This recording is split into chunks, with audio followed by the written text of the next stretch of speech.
Hi everyone, it's Becca here from Dr. Becca, hypnotherapist and mental wellbeing coach. And today I'm joined by Max Otazu from California in the United States of America. And we are going to be discussing why would someone choose to work with a hypnotist?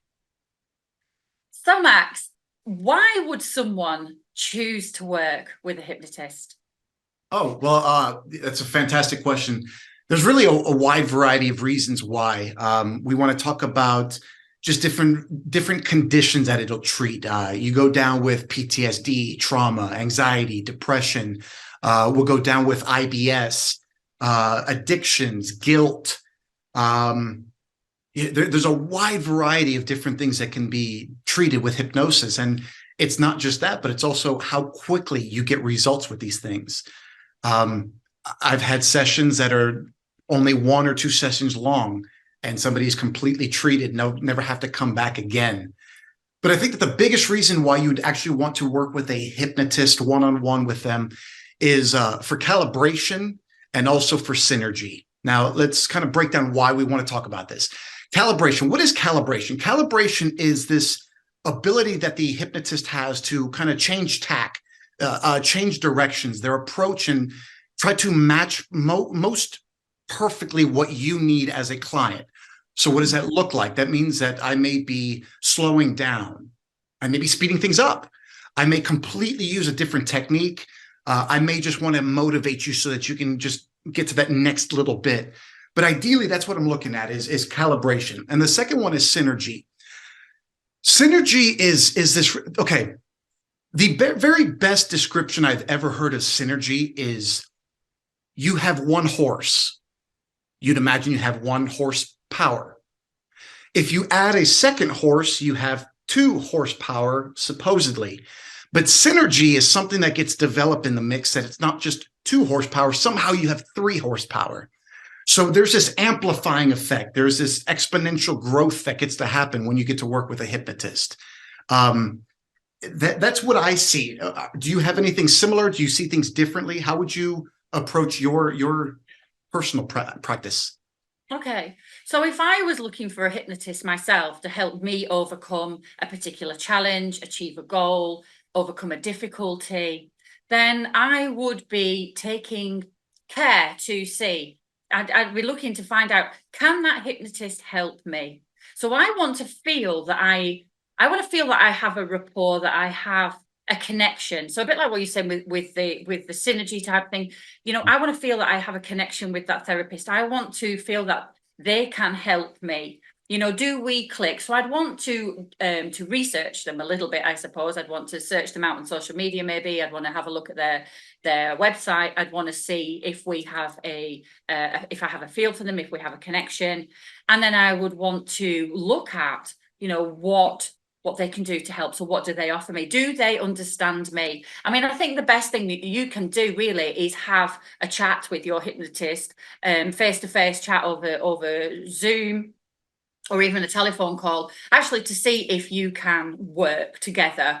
So I do that with my clients. I actually either have it over the internet Zoom call or a telephone call, to see, for one, if that their problem or their issue is something that I can help them with, that I have the skills to deal with, but also to see if we click, if there's that connection, because a rapport with your therapist is so important. If you do not click, and if you don't feel that you can work and you can work together, then I don't think that you're going to do your client, give them justice that they deserve, that give them the, all your energy and your effort, and to help them achieve whatever it is they want to achieve. Yeah, fantastic. I wanted to add one little thing to the back of that about synergy. And so this, let me just add a personal story here. So I have another hypnotist friend of mine that he was a corrections officer. He was a prison guard, essentially. And over the years, he ended up having a bit of trauma himself. And he is a hypnotist. So he knows how to do hypnosis, and he knows how to do it on himself. Yeah. And he ended up coming to me and said, Max, here's the deal. I've done a lot of self-hypnosis, but I've gotten to the place where I just can't do anymore. I need outside help. So this is where you have an additional hand, that hypnotist, that synergy kind of comes together, is my efforts match your efforts, and then it just begins to skyrocket off the way. So what ended up happening was about 20 minutes I was working with him. That's all it was, only about 20 minutes. And then he lived the rest of his life. Well, that's synergy. That's a hypnotist that's able to change everything with you and calibrate. And then it's synergy. That's stuff that you can't get from an MP3.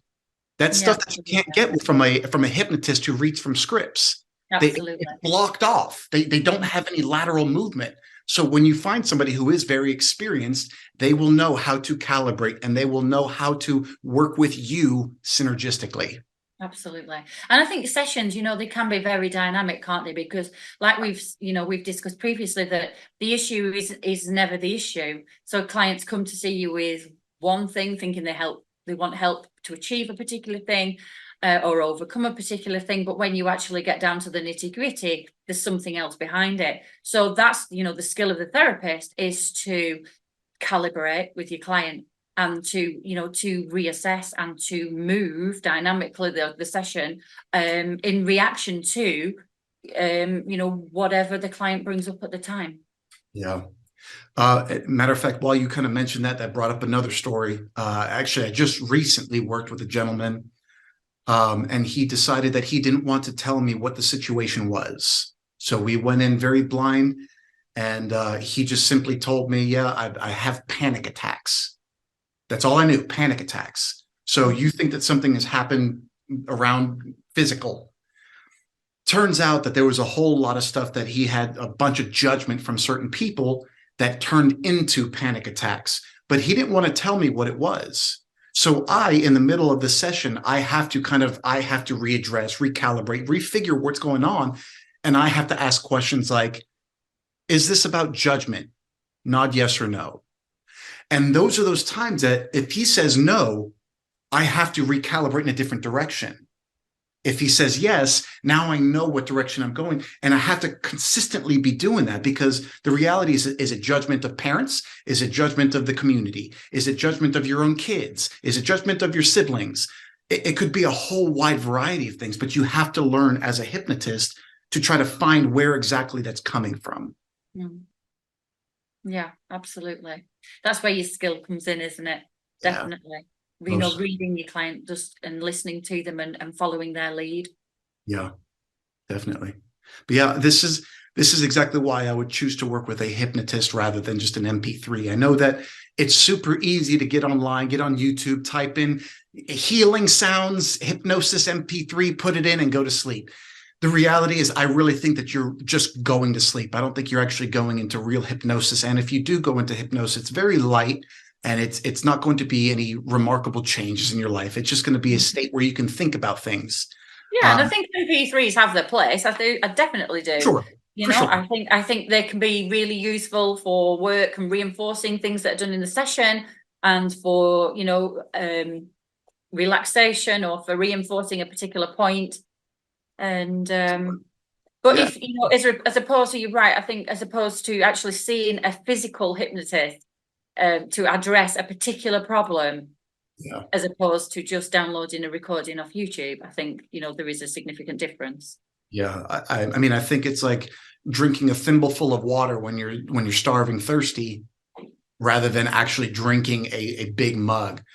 MP3s, people that work with scripts, it's minor little changes, little things. It'll help to solidify things for sure. I definitely agree with that.